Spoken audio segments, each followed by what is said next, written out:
সীমা ভোলাভালা একটি সুন্দর ছোট্ট মেয়ে ছিল। সীমার মা সীমাকে অনেক ভালোবাসতো। সীমার অনেক আনন্দে দিন কাটতো। কিন্তু একদিন সীমার মা অসুস্থ হয়ে পড়ে, তারপর সে মারা যায়। এখন সীমা একলা হয়ে পড়ে। সীমা তার মায়ের কথা মনে করতো আর কাঁদতে থাকতো। সবসময় এসব দেখে তার বাবা রহিম তাকে বুঝিয়ে বলে, ও আমার সোনামণি, তুমি চিন্তা করো না, আমি তোমার মাকে নিয়ে আসবো। সত্যি বাবা, আপনি আমার মাকে নিয়ে আসবেন? সত্যি বলছি সোনামণি। বাবা, আমার মা কোথায় আছে? এ দেখো আসমানের উপর তোমার মা। বাবা, আমার মা নিচে আসবে না? আসবে আম্মু, আসবে, সে ঠিকই আসবে, কিন্তু তার আগের রূপ থাকবে না, তার রূপ পাল্টে যাবে। কিন্তু বাবা, এরকম কেন হবে? এই জন্যে তো কিছু পাওয়ার জন্যে কিছু দিতে হয়। সে যদি নিচে আসতে চায় তাহলে তাকে তার রূপ পাল্টে আসতে হবে। কোনো সমস্যা নেই বাবা, যেটা আসবে সেটাই তো আমার মাই হবে বাবা। এমনও হতে পারে তার আচার ব্যবহার পাল্টে যেতে পারে আমার মেয়ে। কোনো সমস্যা নেই বাবা, যদি আল্লাহ চায় এরকম, তাহলে আমরা কি করতে পারবো? আসলে রহিম তার মেয়ে সীমাকে মানসিকভাবে তৈরি করছিল।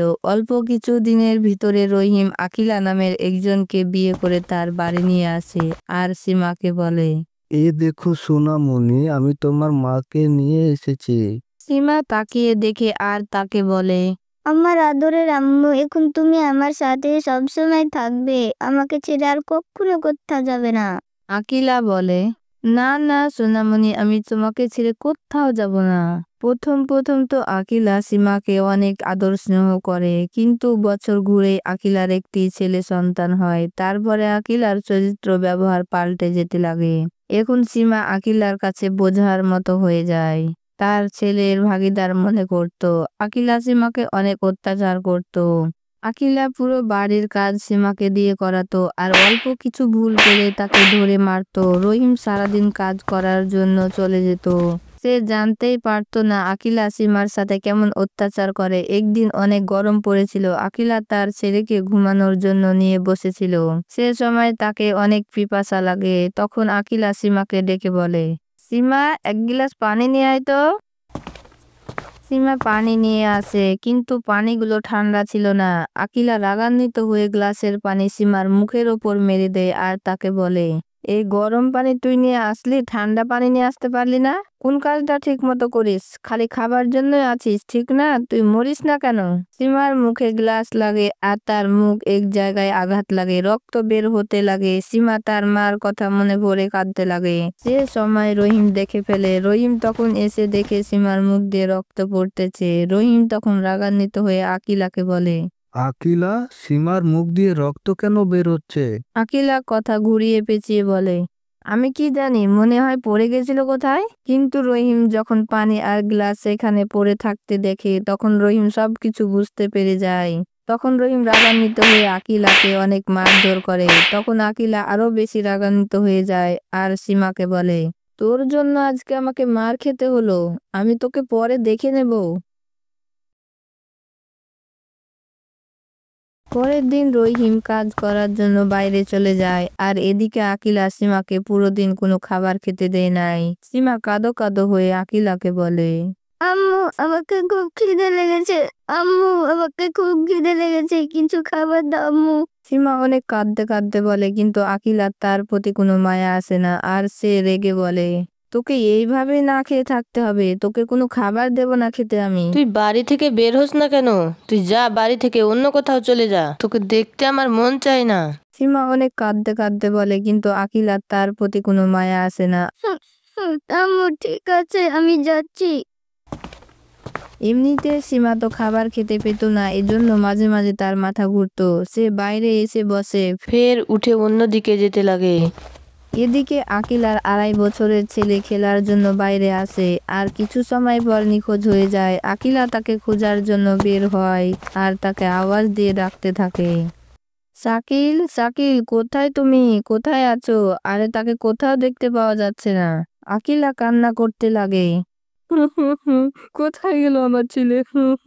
আরো লোকজন আসে, একসাথে মিলে সবাই খোঁজাখুঁজি করতে লাগে, কিন্তু শাকিলকে কোথাও পাওয়া যায় না।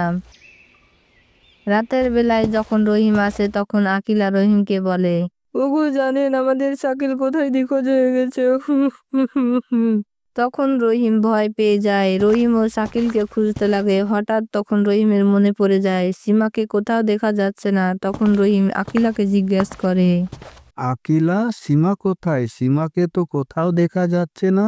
তখন হঠাৎ করে আকিলার মনে পড়ে যায়। সে তো সীমাকে অন্য কোথাও যেতে বলেছিল। তখন আকিলা চুপ হয়ে যায়, কিছু বলতে যাচ্ছিল না। তখন রহিম মনে মনে সন্দেহ করে আর আকিলাকে জিজ্ঞেস করে, তুমি চুপ করে কেন? বলছো না কেন সীমা কোথায়? আকিলা তখন রহিমকে ঠিক মতো বলতে পারছিল না। তখন রহিম তাকে রাগ করে মারতে যাচ্ছিল। তুমি আমাকে সত্যি করে বলো, সীমাকে কোথায় যেতে বলেছো? আকিলা তখন ভয় ভয় করে বলে, আমিও সীমাকে অন্য কোথাও চলে যেতে বলেছিলাম। তুই যদি সীমাকে অন্য কোথাও যেতে বলিস তাহলে আল্লাহ তোর সাথে ঠিকই করেছে। তোর পাপের সাজা তোকে আল্লাহ দিয়ে দিয়েছে। তুই এক মা মরা মেয়ের সাথে এরকম ভাবে অন্যায় করতে পেরেছিস। আমার তো মনে হচ্ছে তোর শাকিলও কোনো বিপদে পড়েছে। এইসব তোর পাপের ফল। তখন আকিলার আফসোস হতে লাগে। সে বুঝতে পারে যে নিজের সন্তানের মায়া কতটুকু। যখন তার নিজের সন্তান নিখোঁজ হয়েছে তখন তার অনেক বেদনা হচ্ছিল। আর সে বুঝতেছিল যে অন্যের মেয়েও যদি হয় তারও তো এরকম বেদনা পাওয়ার কথা। আকিলা কাঁদতে কাঁদতে বলে, আল্লাহ আমাকে ক্ষমা করো। যদি একবার সীমাকে পেয়ে যাই তাহলে আমি তাকে আর কোনোদিন অত্যাচার করবো না। আল্লাহ আমাকে ক্ষমা করে দিও। আকিলা মনে মনে ভাবছিল যে সীমা রাগ করে কোথাও চলে যায় নাই। সব লোকজন মিলে নদীর ধারে এগিয়ে নদীর ধার ধার খুঁজতে লাগে। রহিম বলে, এখন তো সীমা আর শাকিল দুজনকেই পাওয়া যাচ্ছে না। এইসব খবর আমাদেরকে পুলিশকে জানানো দরকার। এমন তো হতে পারে আমাদের ছেলে মেয়ে দুজনই বিপদে পড়েছে। নদীর পাশে একটি বাড়ি ছিল। সেই বাড়িটিকে লোকজন জানতো ভূতের বাড়ি। সেই বাড়িটিতে দিনের বেলাও যেতে কেউ সাহস করতো না। রহিম আর লোকজন খুঁজতে খুঁজতে সেই বাড়িটির কাছে চলে আসে। রহিম অন্ধকারে দেখে বলে, আরে ভাই, লাইটটা দাও তো। আমার তো মনে হচ্ছে এদিক দিয়ে কেউ দৌড়িয়ে আসছে। অন্ধকার হওয়ার কারণে ঠিকমতো দেখা যাচ্ছে না।